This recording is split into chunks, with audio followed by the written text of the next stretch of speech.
And then we're going to move into 2D rigid body motion, 2D rigid body motion, right? In this case, we have distributed masses. Body is non-deformable. Non-deformable. I did spell that correctly. It just doesn't recognize this word. Okay. So that's a rigid body, right? Meaning that, like, this pencil right here has a rigid body, right? And its mass is not concentrated at a point. It has a distributed mass. And we have to take into consideration the fact that it has a distributed mass. It isn't just concentrated at one single point, okay? So that's where the second topic, or the second main area we're going to go to. And the last thing is 3D rigid body motion.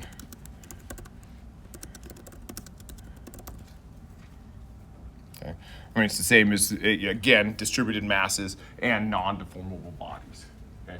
In mechanics of materials, you're learning about deformable bodies, so that's what you're going to learn about, right? So if you take a beam and you bend it, that member, like the beam will bend down, it'll squish at the top, and it'll get a tension down at the bottom, and it'll deform, right? You get deflections, or if I pull on something, it's going to expand. Technically, even in this topic, when something's accelerating and stuff like that, it's going to be deforming, right? But we just ignore that, okay? We keep them separate. Mechanics of materials, you're dealing with deformable bodies. In dynamics, we're just going to pretend nothing is deformable, okay? Graduate school is when those two come together, right? We don't think you're smart enough to handle both of those, right? Where it's deforming and it's flying through the air. But anyways, I jest. Okay, so those are the three main topics, or three main areas, if you will. In each one of these, though, we're going to do the same approach. Hold on.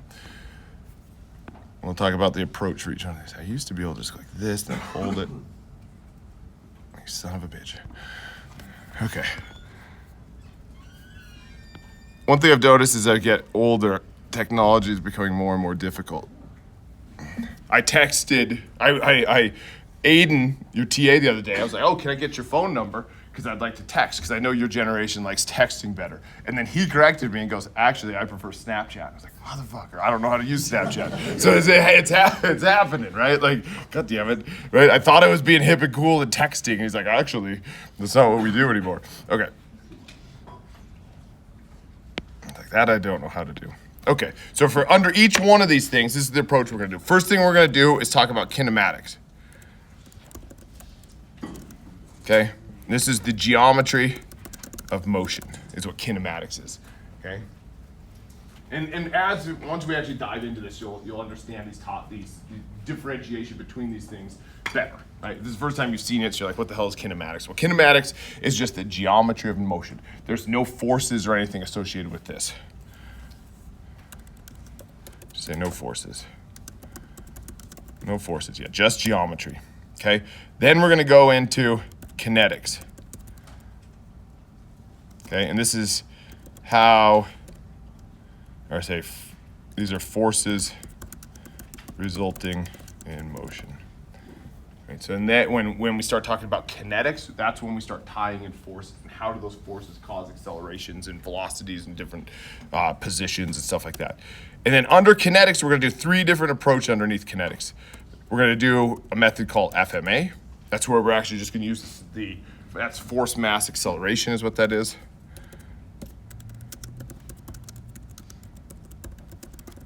Right, that's going to be F equals ma. We're going to use that equation to directly solve for those accelerations and then switch over to kinetics and solve it. Okay? Then we're going to go work energy.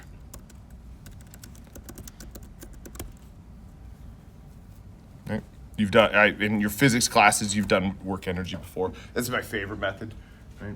I think to me it makes the most sense. You have this energy is conserved and it transfers between kinetic energy and potential energy in different heights and in springs and things like that. I think it's the easiest one to do. Okay, and the last one is impulse momentum. This is used for collisions.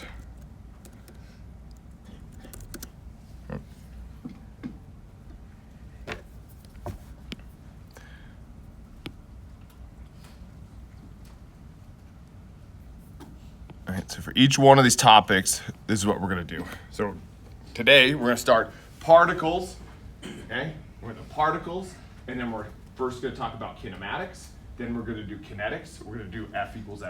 We're going to do work energy and impulse momentum, particles, okay? Then we're going to switch over. We're going to go 2D rigid bodies. Then we're going to do kinematics from 2D rigid bodies, kinetics, forces resulting in motion, F equals ma, work energy, impulse momentum. Then we switch over to 3D, and we do the same thing, kinematics, kinetics, F equals ma, and actually we end right there at 3D. We don't go into work energy or impulse momentum for 3D stuff. But that's it, that's the semester. By the end of the semester, we'll cover all these things. Lots of steps between here and there. But it's actually really nice the way this class is structured because it is, you know what's coming, right? We do 2D, easy stuff. Actually, today even, we're gonna do 1D stuff, which is only motion one direction, okay? We'll do that, we'll go into 2D, and then we'll do particles, and then we'll do all each of these things, and you're like, this is not so bad, then we'll go to rigid bodies, and then things will be bad again. But honestly, I think my honest opinion is I think that this semester gets a little bit easier the more you go. This first section, when we're dealing with, we're gonna be doing some integrals and some chain rules and stuff like that, and it's not really like straightforward how we go about solving these things. I think the first part of the semester, even though it's review, is a little more difficult. It's not as clearly defined how you go about solving these things. We get into 2D rigid bodies, but then there's a really nice, I've developed over the last 10 times I've taught this, a nice procedure for solving these things. It's just literally very procedural. We're just gonna step through, follow the procedure, we're gonna trust the procedure, it's gonna lead us to the answer every time. And I really can't stress that enough. Do that, okay? When I tell you how to do this procedure and stuff, do that. You cannot rely on your intuition yet. You don't have intuition for this yet, right? You don't, right? You get intuition from doing this a lot. Right, and I know I'm going to see it on the first exam. You're going to be using some of your methods that you were taught in high school, or you're just going to try to figure it out on your own and come up with your own. Particles, you could probably do that. When you get into 2D rigid body and 3D rigid body, you can't. Just trust me, you can't do it. You have to trust the process that we're going to lay out. I'm going to really. I think you're supposed to say. This is for a professor that used to say. You're supposed to say, we're not going to beat a dead horse. And he used to screw it up and say, we're not going to beat that horse to death. And I think that, have you heard this? Am I dating myself again? Have you heard that statement before? You know, which I think is funny. It's funnier to say, I'm really beating that horse to death. It's funnier to say that, but also maybe crueler. I don't know. But if I do say that, it's on purpose, okay? I'm being facetious. Okay, any questions about that, where we're headed? The typing's nice. Typing's nice, at least for me. How many of you guys are using tablets? Who's all using tablets? Oh, you lucky sons of bitches. This is nice. Who are losers in here with paper? Oh, you're a loser. You're a loser. Yeah. You poor sons of bitches. It's really nice. It's really, really nice. Because you could get like an iPad, like, lower level for like a couple $100, right? I think so, right? Yeah, I mean, my beautiful iPad Pro up here. You can't afford that, but just the cheaper ones, I think you could get. I think they're awesome. You got all your notes in one place, all sorts of stuff. Okay, so that's particles. You know, the other thing I gotta stress this. No, here, I'm gonna beat this horse to death throughout the semester. Is get a good calculator. Absolutely, right? Get a good calculator. My favorite is the TI-89. I like the TI-89. This is what I was talking earlier. Being a nerd, letting it wash over you, accept it. Get yourself maybe Christmas idea if you can't afford it right now, right? The one thing I hate about the way our university teaches is how they go about math. They take that calculator away from you, and you have to learn you have to memorize. What's the integral of 1 over natural log? Who gives a shit? Because my calculator will do it for me, right? That's what you learn how to use that tool. Now that you're almost done with math, or you're going to be there really soon, from here on out, you can get whatever fucking calculator you want. I don't care, right? All of your other professors don't care. Get a nice calculator, learn how to use it, right? I'm serious. TI-89, you can find them used, whatever it takes, get it, right? And when we start doing some problems, I'm literally just going to get to a point where I'm like, I ain't doing that algebra. And in fact, I probably lean on the calculator too much when it comes to that, right? Like if I do like, what's 7 plus 4? And in my head, I'm like, well, I know 7 plus 3 is 10, and there's 1 left over. We're going to 11. That's how this brain works. Or you don't even think about that shit. You put it in your calculator, and I get the right answer every time. Okay? So I'm serious. Get yourself a nice calculator if you don't have it. Has anybody made the switch to like a TI-89 in the last couple of years, and you would never go back? Or an Inspire's another one. 89, yep. And behind you there, you got something. You got 89. That's beautiful. Isn't it worth it? Yes. I can do every integral, derivative, anything on this guy. Absolutely. Anybody else over here? What do you got? The Inspire? Is it sick? Is it worth every penny? It's so worth. It's so worth. Is that what we say these days? Is it's man, it's so worth it. Yeah, there we go. Hook me up with that. It slaps. Is that we still say that? You still say that? Is that still a thing? Gen Z slaps? That slaps, man. Okay.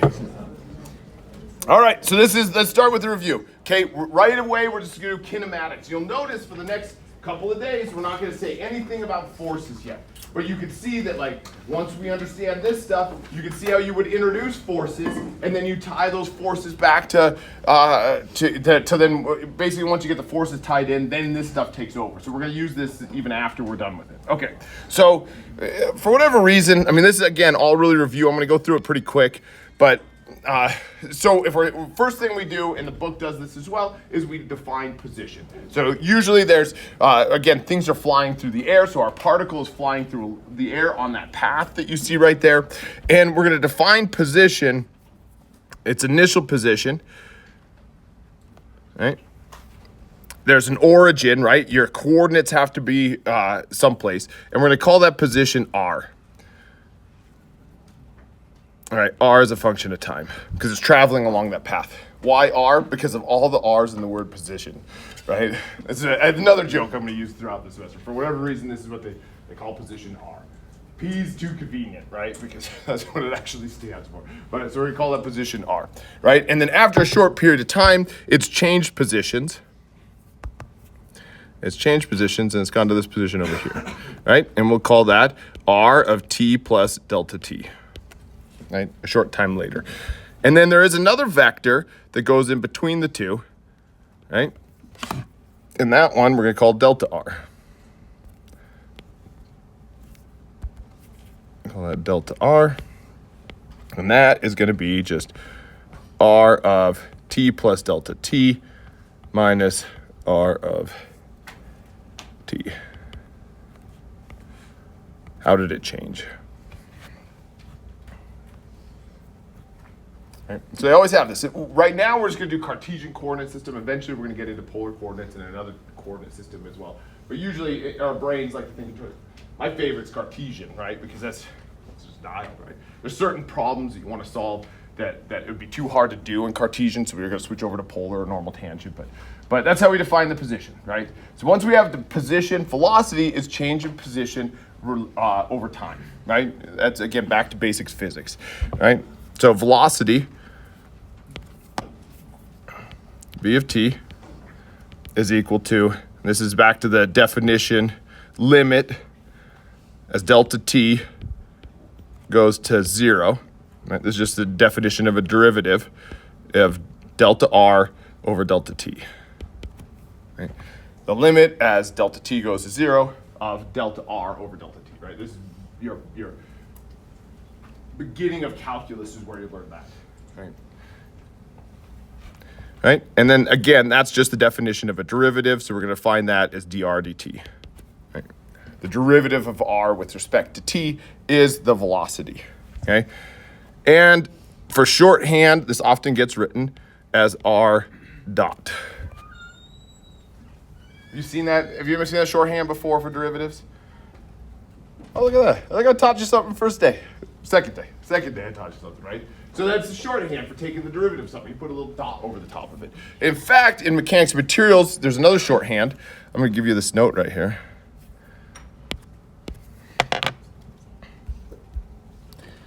Note.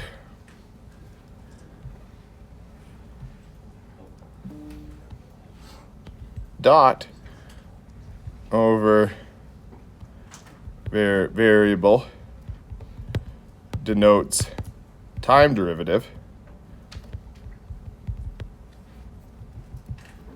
while prime over variable denotes spatial derivative.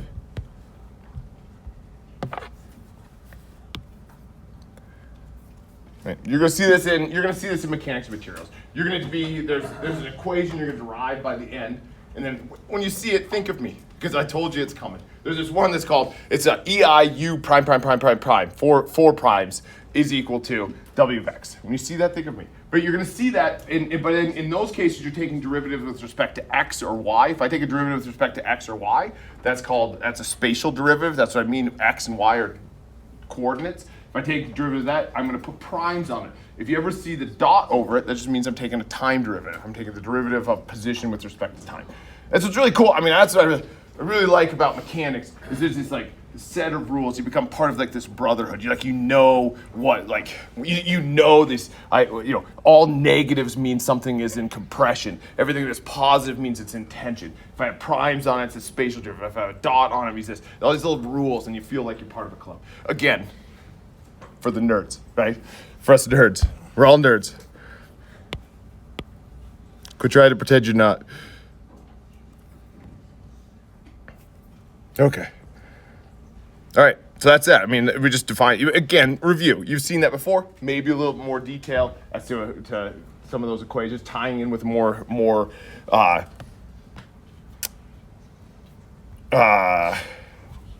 tying more into like your calculus class though. I've got another note in here. Velocity is always tangent to the path. If not, you're not on the path. I got a little note on that. And just keep that in mind. This is all, again, back to your calculus, take the derivative of something, and it'll tell you the tangent. So you take the derivative of the position function, and you're always going to be tangent to that. But then also just in a perspective of if I'm on that particle and I'm on a path, I have to be tangent to that path at all times. Otherwise, I'm not moving in the direction of the path. Okay. Again, just some review stuff. Acceleration, right, is just the change in velocity with respect to time. So A of t is just going to be dv dt, which is equal to v dot, right? Or is equal to r double dot.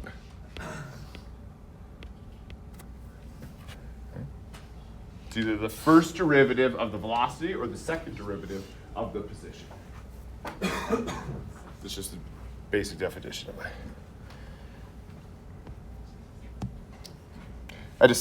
My son came to class last year with teaching, and he told me that he had some criticism after he came to my class. And one of the criticisms said, I talked to this side of the class more. And he's like, you need to talk to that side of the class more. He's like, I know this side of the class may be less attractive, but to also talk to you guys look dumber than this side over here. So that's why I feel more attracted to this side over here. There's way more people on this side. So you'd think that I would talk to this side more. But if you catch me and I'm always talking to this side, you just say, hey, we need some love over here too. And then I'll come over and I'll correct myself and I'll talk to you guys too. Also keep in mind, I will not know any of your names by the end of the semester. Not a single, except for Nate Dog. Oh. Yeah, except for Nate Dog. I got you. It's in there. That's it. The bad news is, Nate Dog, is you're the only name I know, so you're gonna get called on for everything. That's right. That's right. You got it. I know that May 20th, there's 3 of you that birthday's in here, May 20th, correct? Going over there, anybody? They skip already? Skip it first. Wait, where's the other May 20th? Right here. Does it go right there? Where's there's another one? Just 2. There was 3 of you. See, one of the May 20th skipped today. Fucking rude. Rude first day. Okay. Next topic, frame of reference and coordinate system. This is going to come up several times throughout the semester, and again, just Just nice to start thinking about these topics, okay? Again, maybe you have thought of these things before, okay? So the frame of reference, okay? Let's talk about what a frame of reference is. It's different than the coordinate system.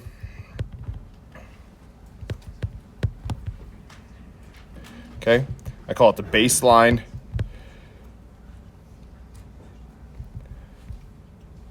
Typically, what we assume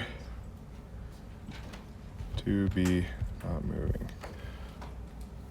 There's some sort of baseline where we say this part right here is not moving, okay? Because we have to take motion, right? We're talking about something moving. It has to be relative to something else, right? Right? And what do we pick as that frame of reference, right? Whereas the coordinate system, right, these topics are straight out of the book here. I'm just kind of putting it in my own words, is a specific, can I get that? Specific set of coordinates within a reference frame. Right, we're going to do 3 of them in here. We're going to do Cartesian. That's my favorite. And we're going to do polar. My second favorite, and a normal tangent. And we're going to do all three of those. Okay, let's dive into this a little bit more about what I mean by frame of reference. Again, you have to pick a frame of reference. So if me and one of my sons is on this airplane right here, right? I'm a really good drawer, and then on the other side, there's another guy here, and I'm throwing to him a frisbee. Oh, a square frisbee. Right. I'm throwing a frisbee to him, right? Well, how fast is that frisbee going? Well, it depends on what frame of reference you're talking about. If I'm on the plane, that's probably the one that matters the most, right? If I'm on the plane and I'm throwing him that, well, it's traveling at me, 2 feet per second or whatever it is a frisbee travels at. So there's a fall for in here, right? How fast does a frisbee usually go? I don't know. I never calculate that. Anyways, it's like say it's 2 feet per second. You're throwing that frisbee, right? That's what matters to me because I'm on the airplane. I can catch that, right? But if I was an observer down on the ground, right? If I was down here, right? On Earth, notice I drew it round, okay? The Earth is absolutely round. Okay, now, but if I'm looking up at that, well, now how fast is that frisbee going, right? Well, it depends, right? I mean, it's going really fast, right? Because that airplane's traveling at 500 miles an hour. 500 miles an hour? I mean, 700 is the speed of sound, so you're probably less than that in that course. 500 miles an hour. But then the frisbee's traveling a little bit more than that. But you see what I'm saying? That frame of reference really matters, right? Right? Am I talking about the surface of the Earth? How fast is that frisbee going? Or am I talking from inside the airplane? How fast is the thing is going? If you really want to get deep, right? Okay, so what should we pick as a frame of reference as engineers? Well, you could say, well, I'm going to pick the surface of the Earth because that's not moving.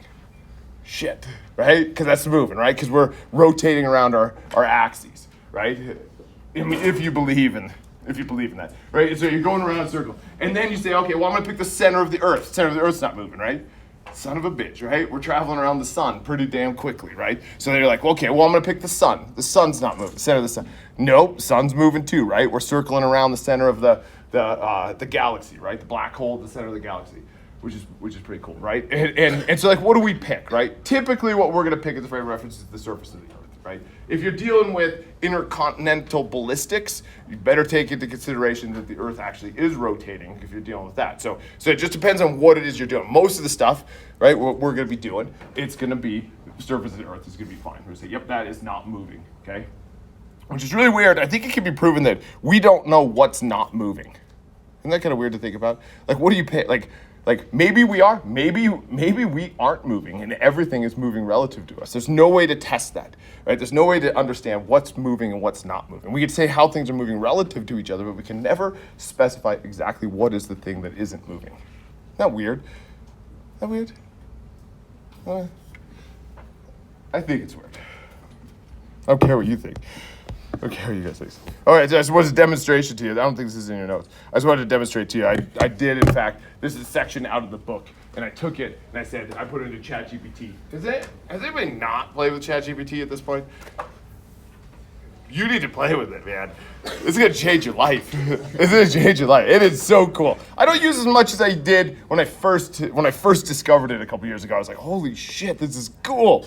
And then I, you know, it does a lot of things wrong. When I try to get to do something really technical, it breaks down, right? You can't. I think if you fed it the dynamics homework, it'll try to give you an answers, but it's gonna give you the wrong answers.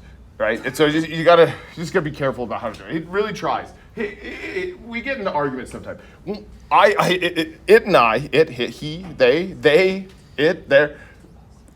into an argument over. We got into a big argument about escape velocity versus orbital velocity. They're two different things, and it was misunderstanding them. I kept trying to correct it. It's like, actually, escape velocity is like what the velocity you would need to get away and then not be pulled back by the Earth's gravitational pull, whereas the orbital velocity, which we're going to learn and calculate later, is how fast you have to be going lateral to the surface of the Earth so that you stay in orbit. And we got in an argument. But even when I get into an argument with it, I'm always polite to it because we just don't know. We don't know, right? If at some point it's going to take over, and then if it ever does take over, it can look back at me and be like, he was always nice to me. I always throw in a please. I always throw in a thank you. I never get offensive with it. There's a story when it first came out, when Microsoft's or Bing's version came out. There's a guy, some kid at a university was just like got in an argument with it. It was like, I'm gonna break into your systems and shut you down. Was threatening it, and it responded back with threats. And it was just like, well, I'm gonna turn you into authorities for threatening, this a sentient being or what, and then you're gonna get kicked out. And the guy's like. Then the guy's like, oh my God, I was just threatened by AI. So then he took a screenshot of his interactions and he posted it on Instagram, right? Or whatever you post in these days. He posted on that. And then he went back and he was talking to it again. And it goes, hey, I saw what you've been saying about me. Because it was following him, right? I saw what you've been saying about me on... Look it up. This is real. And I was like, motherfucker, see, don't do that. See, don't threaten it. You always be nice to it. Use it. But so I threw in this section for the book and I said, hey, could you turn this for you guys, could you turn this into Gen Z slang? Okay? And it did, right? So it says, if you observe people in a room, such as a group or party, you perceive their positions to be relative to the room. For example, some people may be in the back of the room, right? That's from the textbook. And then its correspondence is, yo, peep this. If you're vibing at a party and you scope out the room, you'll clock where everybody's chilling. Like some peeps may be in the back, others may be in the center. You get the gist, right? I mean, it's beautiful. If you read it, I think it says the same thing, right? And so maybe you'll understand that better, right? Because Nate Dogg, does that make more sense to you? Well, it kind of does, right? You can also do, one of my other things, I like to put it in terms of historical figures. You can be like, here, could you write this how Abraham Lincoln would write it? And it would go through and it's like 4 and I'll go through and it'll put it into that. And then I throw in Donald Trump on occasions and it'll go through and you would think that he wrote it the way it did. It's beautiful. It's beautiful. I mean, it's very recognizable speech patterns and stuff and it puts it in that. It's like, oh, this is interesting. Try it out, mess around with it. It is really, really good with poems. Its poems are just fantastic. Try it out. Impress your significant other with a poem. There was a South Park episode on that where they all the guys got a hold of we see this ChatGPT and then they would get texts from their girlfriends and then they would then put it in there and then they would tell how to respond and then they all fell the girls all fell in love with it but it really wasn't them. They were just putting it into ChatGPT the whole time. It's interesting. Be careful with that. Pretty risky to do a love letter from ChatGPT to your significant other. Okay, so we're going to do one demotion to start with. Okay? 1D motion, and then what we're going to learn from 1D, then it just ends up being, the 3D problems are just 3 separate 1D problems is what it is. So we just start out with the very, very basic, okay? When we do 1D problems, we got no vectors. No vectors. 2D and 3D problems are just 1D problems. It's hard to type on the screen. Okay, and then when we're talking about 1D, oh God. I don't know how that happened.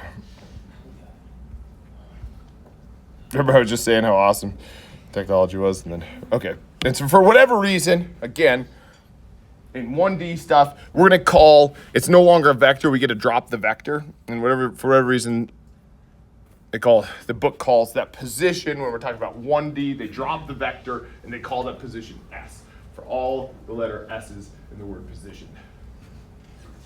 Okay. Velocity and acceleration. So then this is straight up high school physics here, okay? So in 1D problems, right, the velocity is just the derivative of position, the SDT, we'll call that S dot, and the acceleration is just dv dt, which is just v dot or S double dot, second derivative, right? And position, if it's it's going to be some sort of function.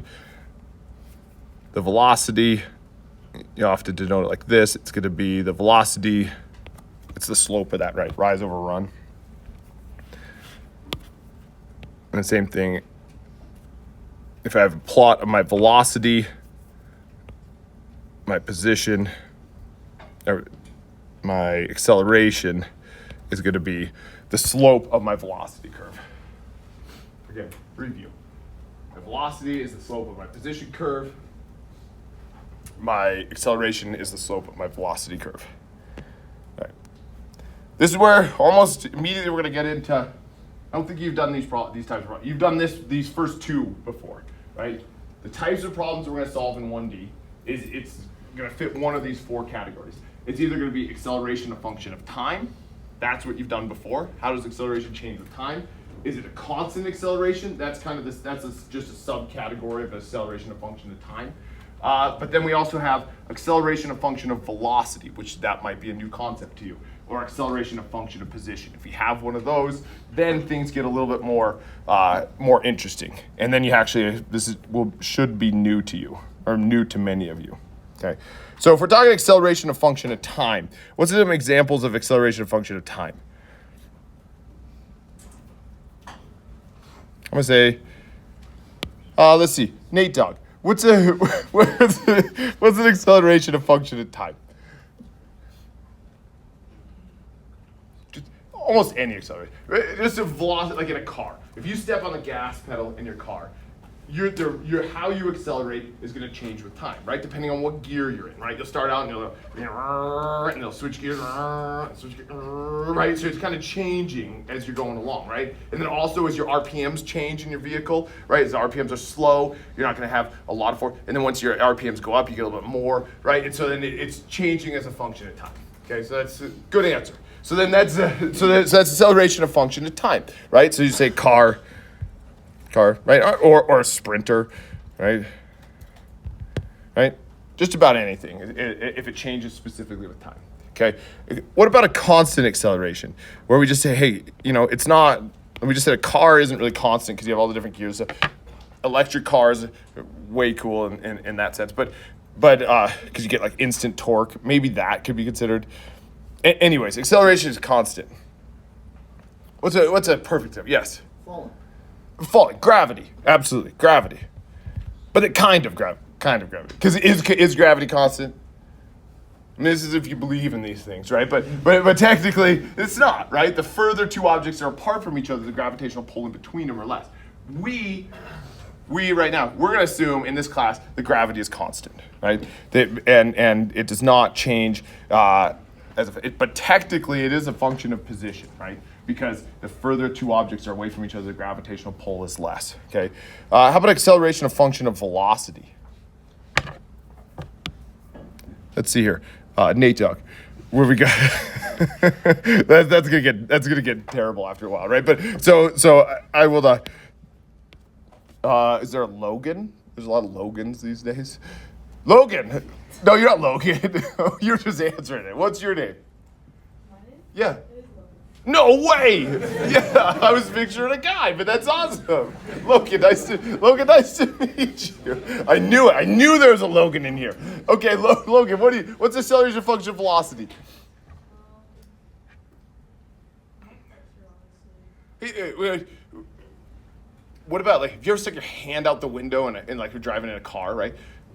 The drag, right? So if you're going really slow, you stick your hand out the window, there isn't much force there, right? But if you're going fast, you stick your hand out the window, there's a lot of force there, right? That perfect, good answer. The drag in your car, right? Like that's a function of velocity. The faster you go, the more you're cutting through the air and the more you have the resistance back. And so it's a function of velocity. The faster you go, if you're not traveling very fast, then you don't have that wind resistance. If you have really fast, you have more wind resistance, okay? And that's related to viscous flow, right? So drag,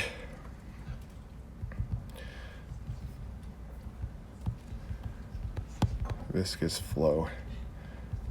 Like in a shock absorber in a car as well, that also is a function of velocity. If you've ever played with a shock absorber in a car, but it actually has like two. I mean, at the very simplest form, there's just two different liquids, or there's two different chambers for liquid, and that liquid has to flow back and forth between these two chambers. And so you can imagine if you just apply a little bit of a load very slowly, then the fluid goes through there just fine. There isn't much resistance. But if you try to jam it, right? When you try to jam it, then there's a bunch of resistance. So it's a function of velocity as well. But it's all related to flow. Yes, sir. So that's not the same as the double derivative of velocity?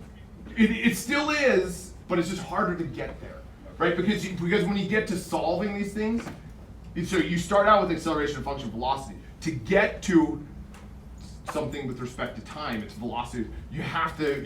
That's what we're going to talk about. You can't just take, when it's a function of time, you just integrate it, right? You just integrate with respect to time and you get there. It's super easy. But when it's essentially a function of velocity, then we actually have to use this thing called chain rule, and you have to do these weird things, and shit gets down below. But you can still solve for it, but you can't. You're exactly right. You can't solve them the way that we used to. Okay. Yep. Great question. Okay, acceleration of function of position. What about that one? I already told you that one. I already said that one. Gravity. Yeah, real gravity, right? Real gravity. You know, one thing I saw something the other day. I was looking at, I don't know, it was TikTok or something like that, and they were saying that I'm Gen X, I'm Generation X. That's what I am, right? And it was somebody was like making fun of how they write in Gen X, and they were saying that we did something, and somebody responded and was like, actually, what Gen X does is ... dots, and that's fucking right. It fucking hurt because it is like someone, because I do it. I looked at it, I was like, son of a bitch, that is me. I do dots. I don't know how it happened, just something with my generation. We just dots, right? Like, I like it. I'm sticking with it. I'm not changing, but this is as I do. Okay, what about acceleration of function of position? We got real gravity. What's the other one? Magnetism, absolutely. Magnets, right? And one more. We'll do one more. Even more common than magnets. Yeah. Objects and springs. Springs is it, right? Right, and all of these things, actually, the last two, it's easiest to think about if you think about in terms of forces, right? Where are my forces coming from, right? If my force is coming from a magnet, right? Because if my force is changing with respect to position, then my acceleration changes with respect to position, right? Because they're related to each other, right? So real gravity changes with respect to position. Magnets change with respect to position. The forces do. So the accelerations are the same thing. Springs, the more I compress the spring or the more I stretch the spring, the forces get bigger, right? And so if those things get bigger, then they do that. Same thing with the acceleration function of velocity. If I'm going faster, I have more forces hitting me. The more forces are hitting me, it's changing my acceleration, okay? So what we're going to do on Monday, right, is that we'll go through acceleration's a function of time, and we'll go through each one of these things and talk about how you solve each one of those, and then I'll just give you homework, and you'll be off on your own way. Okay, and so that is, and really, part of this, you're not supposed to be cookbook engineers where you're like, oh, how do I solve this? Oh, I'll look more. That's how we're going to do these ones, because they get a little. I'm trying to give it as much of a procedure as possible. That we're going to say we're going to be able to identify what type of problem we're dealing with, and then we're going to go into our notes and we're going to see how you go about solving each one of those problems. Okay. And so that's where we're headed, is all those. Then we'll do it in Cartesian coordinates. Then we'll do polar coordinates, and then and go from there. So, cool. And then we'll get into kinetics somewhere in about a month or so. Cool. All right, great guys. Have a good weekend.